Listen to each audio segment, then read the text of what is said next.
I found an anonymous club on the dark web, named the Cold Case Club. They shared photos, clues, timelines, helping people solve unsolved cases. I used their information and closed 11 cases in just 1 year. But then, everything changed. One night, they uploaded my daughter's photo. She died 6 years ago, but the picture was taken yesterday. I started searching for her, but I made a mistake. I killed someone, and I got suspended from the force. The next day, they uploaded my photo. That's when I realized the club wasn't solving murders.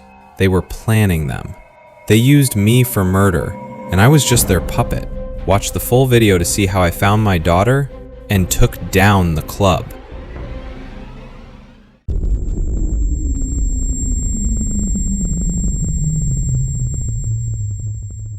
My name is Ray Mercer. I've been a detective for 18 years, and if you're hearing this, it means I finally understand what really happened. I used to believe justice was simple. You catch the bad guy, case closed. But it's not like that, not always. There's a secret place online, a private group called the Cold Case Club. At first, I thought it was helping people. They shared old murder cases, clues, theories. It felt like they wanted justice, like I did. I used the info to solve real cases, ones that had gone cold for years. But then I learned the truth. They weren't solving murders. They were creating them. I found the club by accident. The posts were anonymous, photos of crime scenes, details only cops would know. And weirdest of all, some of the murders matched open cases I was working on. I thought maybe it was a group of retired detectives or people trying to help quietly. So I followed the cases. For a year, I closed 11 cold cases, thanks to them. And then one night, everything changed. At 1:33 a.m., a new post showed up, and on the screen was a photo of my daughter. Her name was Haley. She died 6 years ago, a hit and run. They said it was an accident. But the photo that night, it was new, taken recently. She was standing by a food truck downtown, wearing the same necklace I buried her in, same scar on her chin. The timestamp was that morning. I stared at the screen for hours. I didn't know what to believe. I buried her, I saw the body, signed the paperwork, went through the funeral. So how was she alive? I couldn't sleep. I started digging. Checked the post's code, the server, the IP, nothing. Whoever ran the club knew how to stay hidden. I searched cameras around the area, almost gave up. Then I found something, a blurry video from a corner store. It showed a man standing behind her. I ran his face through our system, got a name, Mitchell Crane. He used to work in digital forensics. Now he was off the grid. I found his place. He ran when he saw me. I chased him. And when he reached into his coat, I fired. He died instantly. No gun, no weapon, just his phone.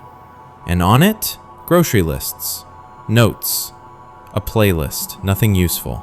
Nothing about Haley, nothing about the club. He was innocent. I killed the wrong man. The next day, a new post appeared on the club. It was a photo of me. The headline said, "Next Killer, RM." That's when I realized they weren't just showing crimes, they were planning them. They used me, played me, turned me into the next one. I got suspended. News said I was a murderer. They weren't wrong. I stayed home, couldn't eat, couldn't think. Then one night around 3 a.m., my laptop lit up. A file downloaded on its own, just 5 seconds long. A voice whispering, "Dad, I'm still here." It was Haley, her real voice, not a dream, not old audio. She's alive. I just sat there, frozen, staring at my screen. I kept playing that short recording on repeat. Dad, I'm still alive. I didn't know what to think. Was it real? Was someone messing with me? Then another file appeared. It was locked, password protected. The prompt said, "Enter the phrase." I had no idea until I thought of something only she would know. Milk and ketchup. Every time. When Haley was little, she used to dip her fries and milkshakes in ketchup. It was gross, but it was her thing. No one else knew about that. I typed it in. The file opened. It was a video. A girl in a dark room. She looked tired, pale, but alive. It was Haley. She looked straight into the camera and said, "If you're watching this, that means you found me. They took me 6 years ago. The crash, it was staged. The photos were fake. The Cold Case Club isn't just some group. It's a machine. They find people who are broken, people who can be controlled. They train them, gaslight them, drug them, use them. They were trying to turn me into a killer. But from the beginning, I was never on their side.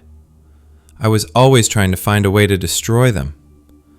But now, they know the truth about me. They're everywhere. I can't hide anymore. They'll catch me soon." She said they made her believe that her mom and dad were dead. But when she saw my picture on the club's website, she knew I was alive too. That's when she started reaching out. The photo, the voice recording, the password. Breadcrumbs left just for me. She sent me a plan. The club had moved. It was now running out of a fake call center in the Brundale district. She had everything. Schedules, guard shifts, entry points. She said, "One shot, Dad. No second chances." I called in old friends, people I trusted.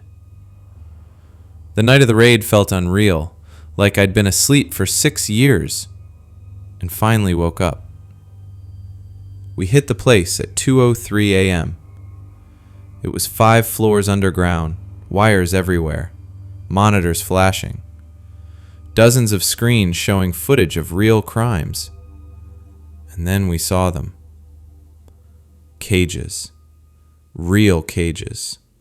With people inside. 3 victims. Still alive. One of them was Haley. She looked thin, bruised, but when she saw me, she smiled. That smile told me she had never given up.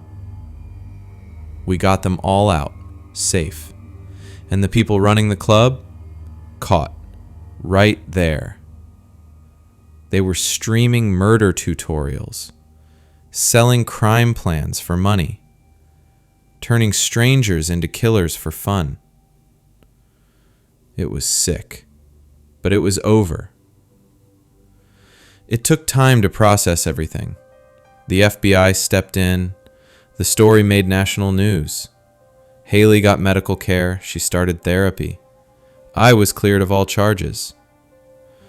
They offered me my badge back, but honestly, I didn't care about that anymore. I just wanted my daughter back. A few weeks later, we went to visit her mom's grave. We stood there together, me and Haley. Both alive, both free. She looked at me and whispered, "I didn't think I'd ever come back." And I told her, "You did. You saved me." It's been 14 months now. Haley's healing. She's laughing more, sleeping better, getting her life back, slowly. Most of what happened is still classified. The public doesn't know the whole story. And maybe that's for the best. But here's what matters. The Cold Case Club is gone. No more posts, No more killers, no more victims. And me? I spend every Sunday with my daughter. We make fries. And yeah, she still dips them in milkshakes and ketchup.